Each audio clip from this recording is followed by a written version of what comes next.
Question. Donc ça c'est sur le plan de l'espace-temps.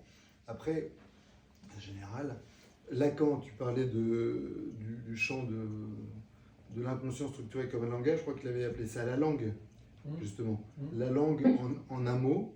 Donc Lacan aussi avait cette ambition de créer quelque chose d'universel dans la langue. La langue, un peu plus proche de la psychanalyse, c'est la construction d'individus qui accèdent à la société par la langue.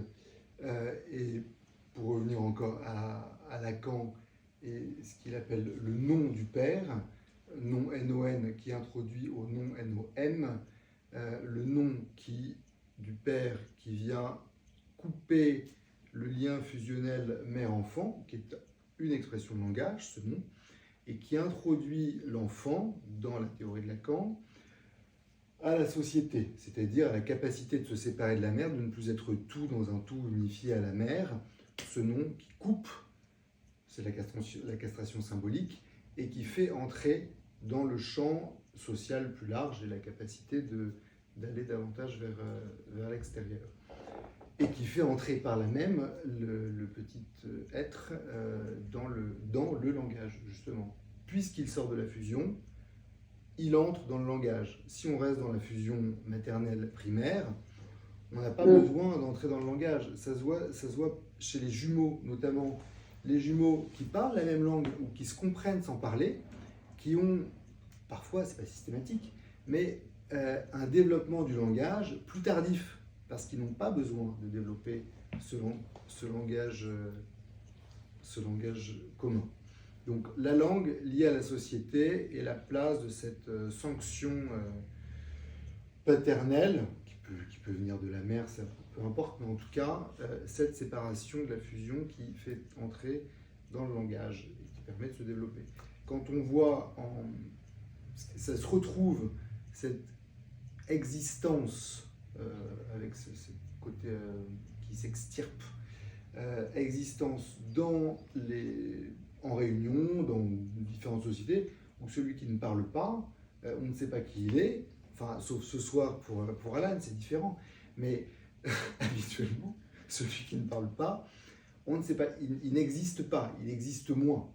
Alors, la psychanalyse a une version un peu différente, puisque le psychanalyse, même s'il se tait, il existe par les projections que le patient va poser sur lui. Donc il existe d'une manière un peu différente. Mais la psychanalyse étant un peu en dehors du champ social, c'est un exercice un peu différent. Mais sinon, l'expression par le langage revient à l'existence dans le groupe, en tout cas. Le nom N-O-N du père qui est introduit au N-O-M. Après, je pense que dans les autres langues, ça ne se traduit pas de la même manière, c'est de spécificité française, disons. C'est le nom aussi qui nous est donné, qui introduit, on est introduit dans la société par le nom qui nous est donné. Et le nom a une histoire, a une valeur, a une représentation.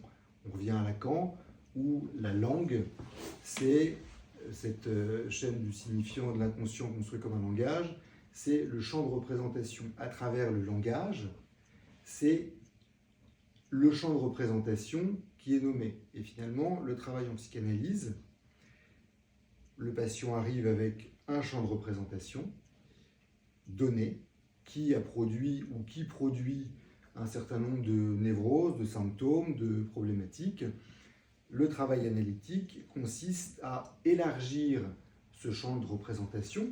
Alors, c'est plus le langage verbal, mais c'est le langage de l'inconscient.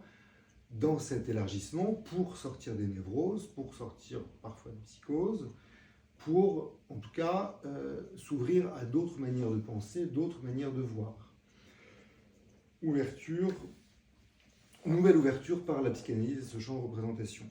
Nommer, ça se retrouve, alors j'espère que j'empiète pas sur le champ abstract, mais nommer, c'est aussi ce que l'homme est appelé à faire au début. La première fois qu'il parle, si je ne me trompe pas, dans Genèse, c'est pour nommer les plantes, les bêtes et bestioles et tout le monde qui l'entoure. Donc, nommer le champ de représentation par le langage, c'est que ce soit le bébé, enfin le nourrisson qui commence à parler, ou Adam, c'est la première chose qu'on est amené à faire pour exister et sortir un petit peu de soi. Voilà, c'est un peu brouillon, mais... Non, pas du tout, non, merci beaucoup. Merci. La langue.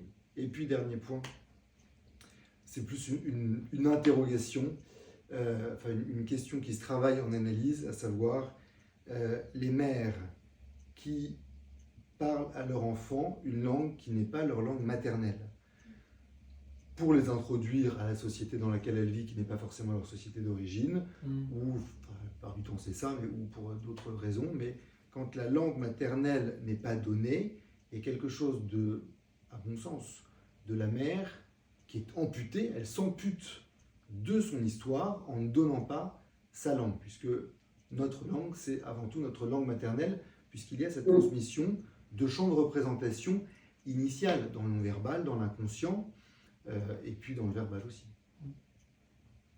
Voilà. Bon. Alors là, il y a effectivement tout le langage verbal au travers de la parole, mais il y a aussi toute une partie de nous qui s'exprime en langage non verbal.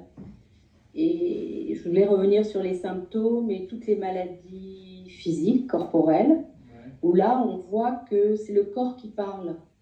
Le corps parle un langage à sa façon, et souvent, on accueille des gens en thérapie, des gens malades, des gens qui ont des problèmes, voilà, des maladies plus ou moins graves.